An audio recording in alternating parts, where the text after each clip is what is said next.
Oftentimes we see when it comes to couples, people are struggling in some areas. And so people are successful, but not necessarily satisfied. It can be really easy to fool ourselves into thinking that everything's great when things aren't as great as they could be. The first year that we were married, we wrote goals and we've checked them all off. We had kind of traditional roles. That's not right for everybody, but our roles were I was going to go out and conquer the world and earn the income, and you were going to stay home with the family. As you each change in these seasons of life, the awareness can actually lessen. And if I'm having fun and you're not, it really isn't a very great trip. We're going to be pretty transparent. We're going to be relatively vulnerable. We're still enormously selfish in our human nature. We can't expect something from someone that they haven't experienced themselves. You and I are very different, as I think many successful couples are. What am I growing? What is Kevin growing? And what are we growing together? Welcome to The Inspired Marriage. I'm Diane Hollenbeck. And I'm Kevin Hollenbeck. And our goal is to help successful couples deepen their marriage. We want to be able to help people navigate the seasons of their marriage. Yeah, a lot of what we want to try to do is share a little bit of the challenges and realities and life experience of 36 years of marriage.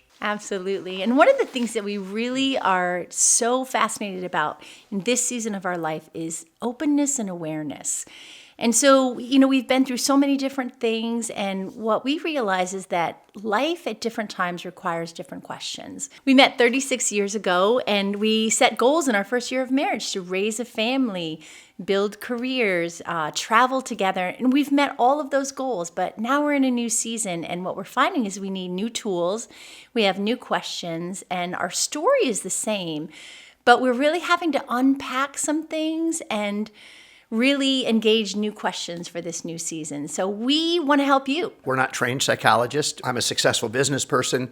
Diane is as well. And we have our own life that we run. And it's interesting because Diane used the word seasons. And I think we've had a series of seasons, and life seems to be that way. So we met after a ski event up in upstate New York many years ago. We met on March 7th and got married exactly 8 months later in the same year. It's interesting to think about how we kind of met, our circumstances. We were, in fact, as we take a walk many times, we were walking this morning and just talking about our own kids who are in their 20s and 30s.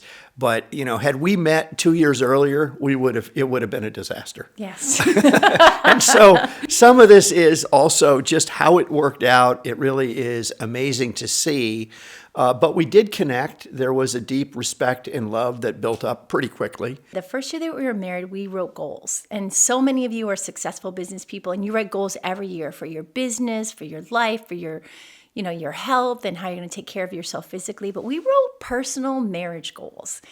And we've checked them all off, which is really fascinating. And over the years, we've both changed so much, but we had the same goals. And now we're finding, we went to write our goals in 2024 and we struggled a little bit. Like, we've done the big things. We've taken big trips with our kids and with each other. And so that was curious to us. We thought, well, isn't this interesting? It's a new season that needs a different kind of a goal. And one of our goals was actually to deepen our communication. And it's been so fun to really kind of find a common language. It hasn't always been easy, but it's really great to understand where the other person is coming from and what is the awareness between each other. When we were first married, we were very aware of each other, young couple, no kids. It's really easy. Let's go for a run. Let's do this. Let's do that. So simple. But as you each change in these seasons of life, then the awareness can actually lessen. And I think that's a fascinating thing about marriage, is to learn to be more aware and more open as the seasons change, because you can get in your own lane driving your own car, but marriage is really about driving in the same car, like going on the same journey. Like Kevin and I go out to visit our kids out in Williamstown, Massachusetts in the Berkshires, and we usually take one car, but sometimes we have to take two for different reasons. When we're in different cars, the trip is really lonely. It's not the same. And so we love traveling together in the same car, going to the same places, but how we do it is a little bit different and kind of challenging sometimes. Back to goal setting for just a minute. It's interesting. Written goals that we talk about, we do and have done really throughout the years, some more intentionally. I'm sure we missed some years along the way. I know we did. But the key is to have common goals. I think, this idea of we're growing apart right? And we've been very committed to grow together, or at least try to stay close, right? We're not always close, right? We certainly disagree. We're very different personality styles, but we have a common kind of goal. So if we want a similar destination, how we travel, right? What roads we pick, whether we use a map or GPS or just wing it, those are all very different things that create different experiences. We have different preferences on how that goes, and it's part of the adventure. And so I think what I feel like is that this idea that somehow we have a goal that we get to is really a misnomer. We have this goal to live life well, this goal to make a difference, this goal to love and care for our family well, and this goal to stay in a marriage that is primary to our lives and keep our priorities straight amidst all of the challenges that come along in life. And we'll talk more about those things, but the goal setting is really just to make sure, hey, we're still both headed to the same place, right? And sometimes one of us thinks we are and one of us thinks we aren't, and we have to navigate that. So that's part of the process. Yeah, I have a really funny story about that. So we were driving in Germany, I think, going over the mountains. And I like to know where I am all the time. So we had a goal to go to this other village across the mountains. And Kevin didn't have a map. And I lost my mind, like literally lost my mind. I was like, I mean, I wasn't yelling, but I was really annoyed. And because his how is so different than my how. My how is we have a map, we know where we're going, we know where we're going to stop, and then we stop there. And then we go and we find another goal. I'm very, very concrete. And Kevin's like, it'll be great, it'll be grand. It was not grand.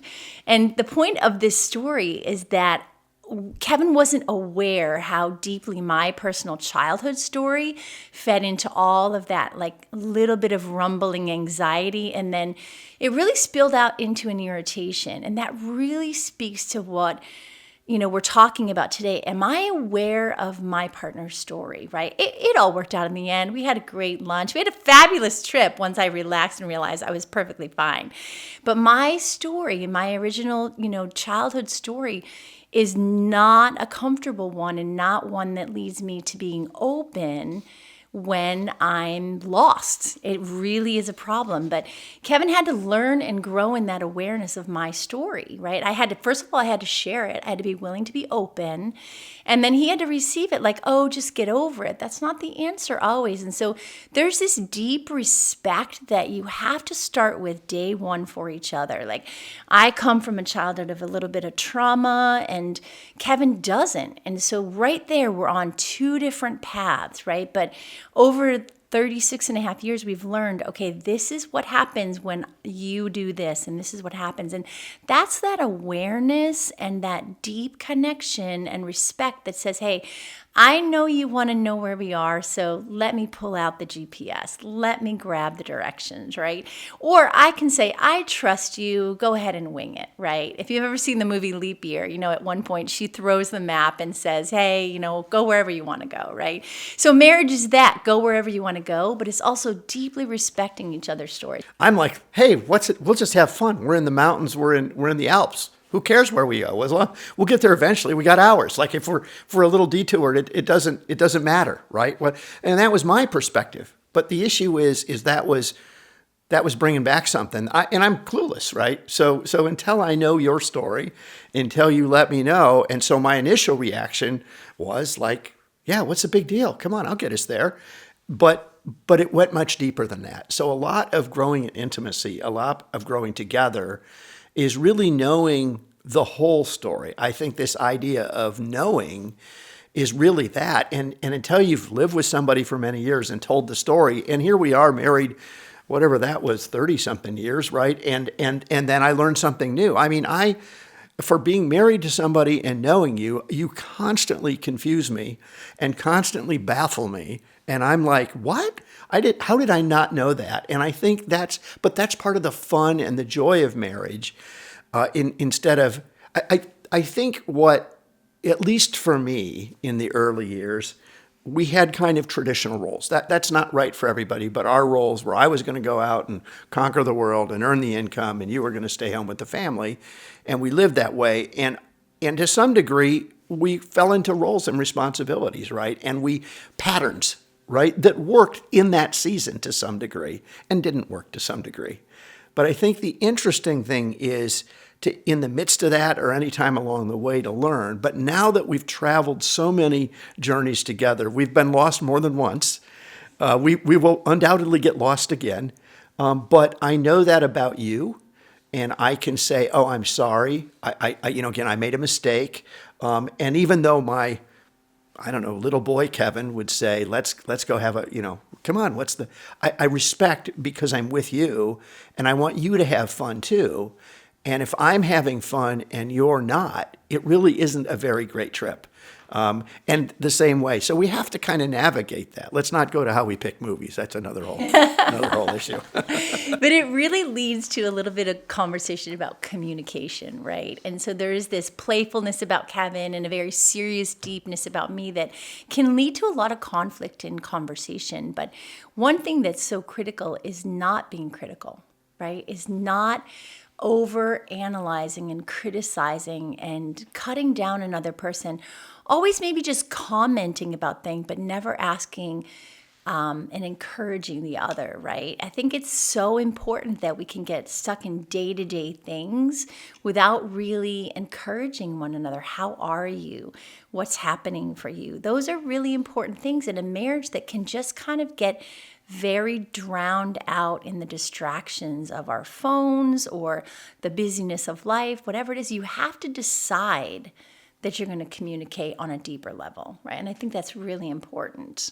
Yeah, and obviously, I would just say to our audience that we're talking any relationships, any deeply committed relationships. So whether you're married or not, or thinking about it, or whatever your circumstances are, we respect there's a lot of different ways to do it. But we've got two individual people who are very independent. And what we want and what I think is best is two ideally healthy people, right? Now, we're going to have times when we're not healthy, literally sick and emotionally struggling or whatever. But the goal, if my goal is to always care for and build up Diane, you, and you're for me, and I think sometimes we forget that. We feel like we're competing. But we say we're actually for each other, and we orient our mind and our actions that way, it's better. Yet we're still enormously selfish in our human nature. We have our own needs, which we want and need to get met, right, at some level. And it's navigating that with the unique personalities that each couple has. I mean, you and I are very different, and as I think many successful couples are. I think that's because we actually balance each other if we don't kill each other, right? That's right. It's so true. And I think, if I can touch on this a little bit, let's just recently, 2 years ago, my brother died in the summer, 57 years old, a heart attack. And just this past month, Kevin's brother died at 60 years old. And I had been through that experience already, and so I was able to care for and be there for Kevin in a way that was different, right? Then he wasn't really able to be there for me because he hadn't been through that experience. And so there's all this, I'm going to use the word grace, like a willingness to be open and give comfort. And I don't know how to even explain the word grace, but it's a gentleness maybe with the other person, because we can't expect something from someone that they don't know or they haven't experienced themselves or they don't have in their own arsenal, right? So after Kevin's brother died, it was so clear that then he knew how I felt a couple of years ago, right? And so there's this understanding that you can't expect more from a person than they have within them. And giving space and time and openness to allow that person to be where they are, be different. Like you said, we're so different. And so that allows us to bring gifts to each other. Like I could bring that gift of deep compassion to Kevin, and then you're now learning that gift of deep compassion, right? In a really painful way. Like no one wants to walk through deeper, harder journeys. But when we do, we get all of these gifts that are then for the other people. So I think that's a beautiful thing about expectation. Like we always can have fun together because we both love fun and we can expect fun. And when we go out on a hike, we always have a blast, right? But then there are these other, that's the mountaintop experience, right? But then when you're in the valley, you have to be able to be very gentle with each other because we don't always have everything we need. And that is another one of our goals of this podcast, is really to be able to give some of the tools that are needed in the harder journeys of life, in the difficult seasons, right? Yeah, I think our intention is to, well, first of all, to journey this life together and continue to do that. So as non-experts, but as people that have a lot of experience and wisdom just from living life well, I think we're going to be pretty transparent. We're going to be relatively vulnerable.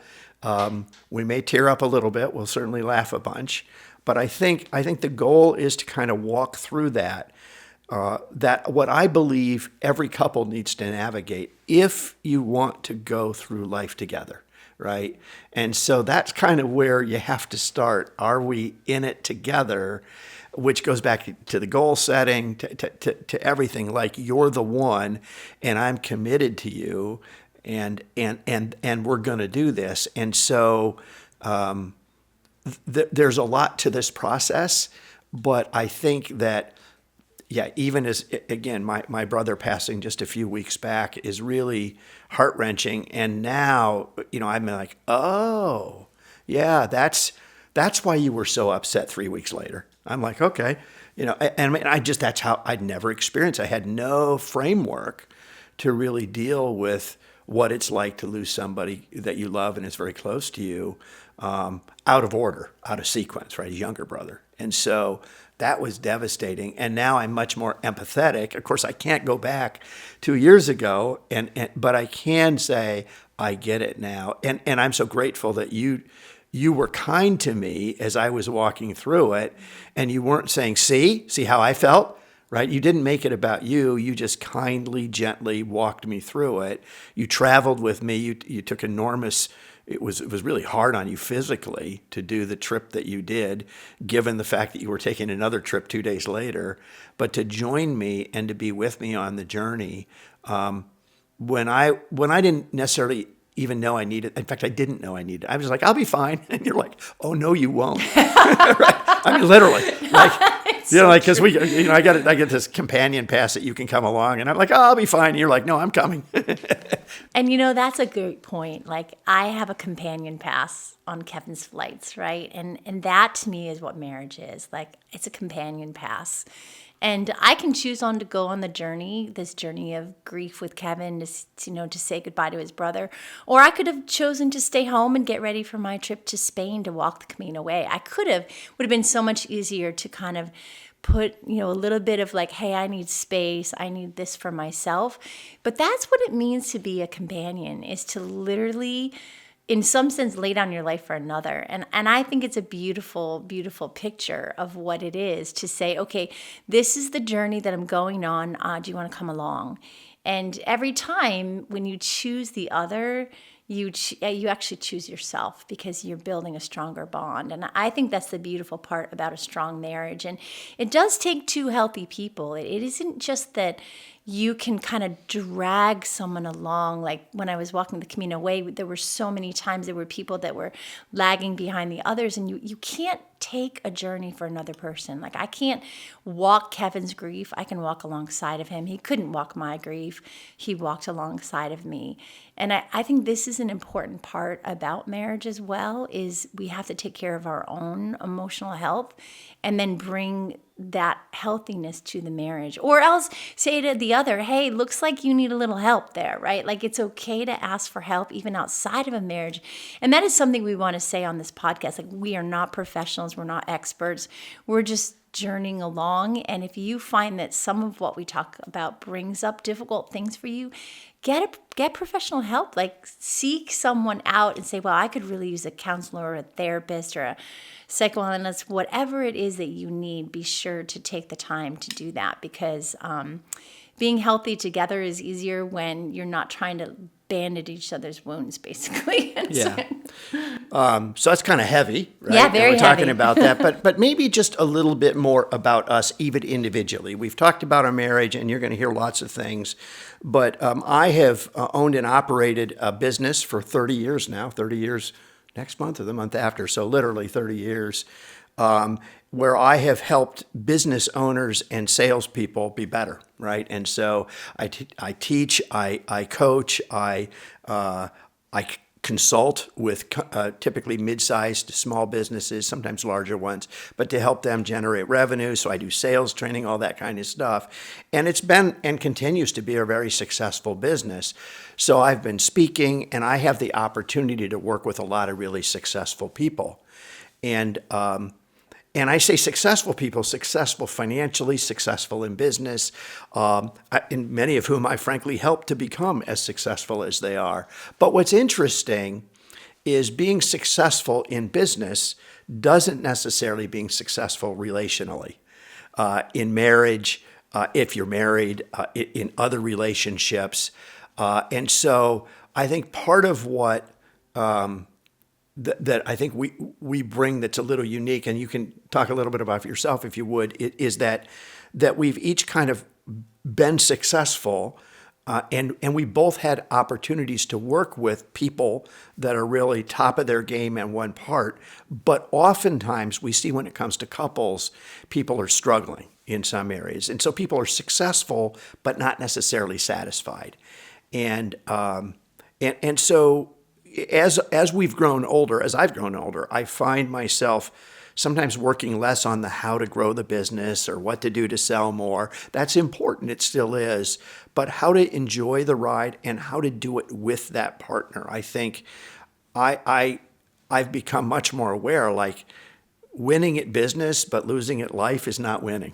Right. And so I have this perspective now that I've worked with some very wealthy, successful people who are miserable, just miserable, and have really struggled. And yet I've seen others with great joy. So a lot of my perspective as we talk through this is going to come from my business experience, the coaching I've done with business owners and salespeople, and just my personal work in the world kind of at that level. So I'm not. I teach psychology of selling and mindset. In fact, just this morning, I taught a class on mindset and how to overcome negative self-limiting beliefs and turn them into positive things. So that's what I do for my vocation. And then we come together and you have your own perspective, and I think we want to talk about that. Yeah, so for me, just raising the kids for 30 years, that was kind of my life, and did a lot of speaking and organizing women's events and giving conferences. And I gave a conference in Italy, and I spoke in Bulgaria. And a couple of years ago, I was at a conference with Kevin with Sandler Sales, and we were out to dinner, and this one business owner started talking, and I looked at him and I said, wow, what would your life look like if you weren't so angry? And then I was like, no, I can't believe I said that. Take the words back. And then he said, no, tell me more.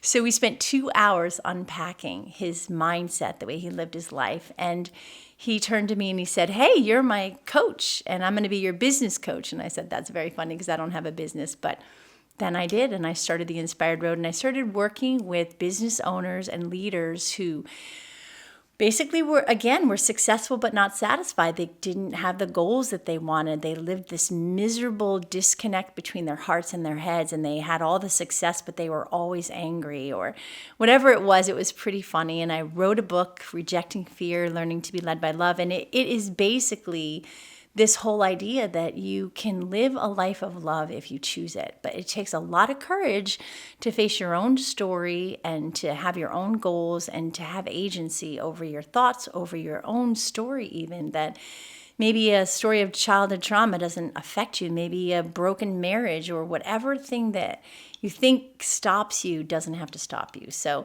my business in the world is a little different than Kevin's. I'm like in the deep ocean dive, like searching out the wreckage, basically in a good way, helping people restore their goals in their lives the way they want them to be. So it's interesting because we do have two different perspectives. And for me, I love speaking and writing and really challenging people to live with the deeper questions and to live with a way that is more filled with integrity. Like what I say in my head and in my heart is the same as I live in my life. And it can be really easy to fool ourselves and trick ourselves into thinking that everything's great when things aren't as great as they could be. And I think that's one of the challenges in marriage. If one person is super successful and the other person has stayed home and raised the family. Now Kevin and I are in this transition of 3 boys are married and we have 2 single, 20-year-olds. And it would be really easy for me to be lost in this season. And instead I'm growing this business.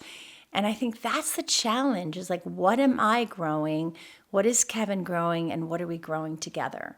Right? It really takes a lot of courage to transition, to change, and to shift. And I think that is another talking point for us. How do you shift? How do you change together? What is going to cause you to grow in new ways together rather than this is my role, this is your role, and we're on 2 separate tracks of the train?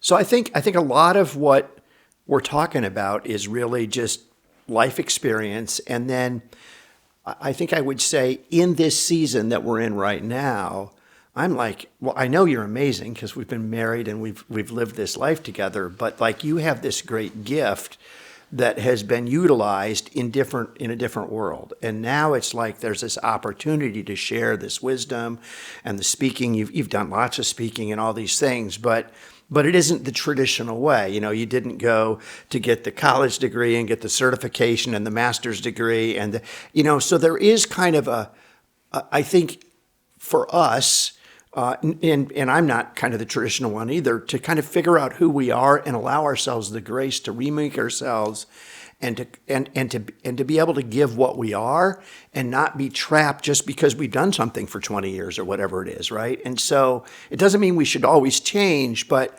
part of this process is really saying, in this season, we almost should start every conversation, every coaching session we do, when we do a retreat, in this season, where are you?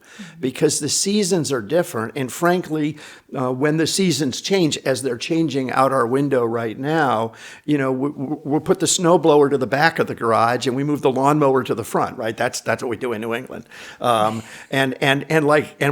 clothes go differently. And so I think we're just always in different seasons. And one of the reasons we actually choose to live in New England, which can have pretty harsh winters, is that we love the changing seasons. We love the variety. We'd get bored in a place that was always hot and sunny. And I know some of you think we're crazy, but we genuinely enjoy the variability and even the predictability of the changes. And I think as we navigate life and we get older and we lose some things that we love. I mean, I love the colorful trees in the fall, and then the leaves fall off and it's pretty kind of ugly, right? And then the snow comes and it's cold. And yet we know the seasons change. And I think life is that way. Marriage or any primary relationship is that way. And I think what we want to do is figure out, like, what are some tools that we can give you? How can we share this knowledge that we have? And how can we have you join us a little on this journey together? Yeah, and speaking of seasons and tools, something really interesting happened when I was away. Kevin, there was a big nor'easter that blew through, and one of our big pine trees blew across the front yard. And Kevin didn't have the tool that he needed, so he had to go to Lowe's and get a chainsaw, the whole thing, and he's chopping it up. And he had to do all that work on his own because I wasn't here. And I thought, and that is also a very interesting thing, right? Like, there are seasons when Kevin's doing a lot of emotional work or a lot of work out in the yard with the darn tree that fell over. And there are seasons when I've done a lot of work in different ways, and it's so funny to be partnering, companions together, but then allowing each other to do different work in different seasons and also really be grateful. And I think that's another thing that we want to be so careful about in this podcast, is to really help you notice the gifts that you are to each other, right? Like, really consider, as you look at your communication, how thankful are you? How grateful are you? Because it was a lot to get a chainsaw and chop down a big old pine tree across in the middle of a nor'easter. But it had to be done because someone was getting married. So like, there were a lot of things going on. And I think we're in a really busy season in our family. And I think that's really helpful too, to be really encouraging and just super grateful. So I love that part of it. If you get a chance, sign up to be a subscriber to our podcast or our newsletters, or you can even think about joining us on one of our seminars and retreats. Have a great day. Thank you.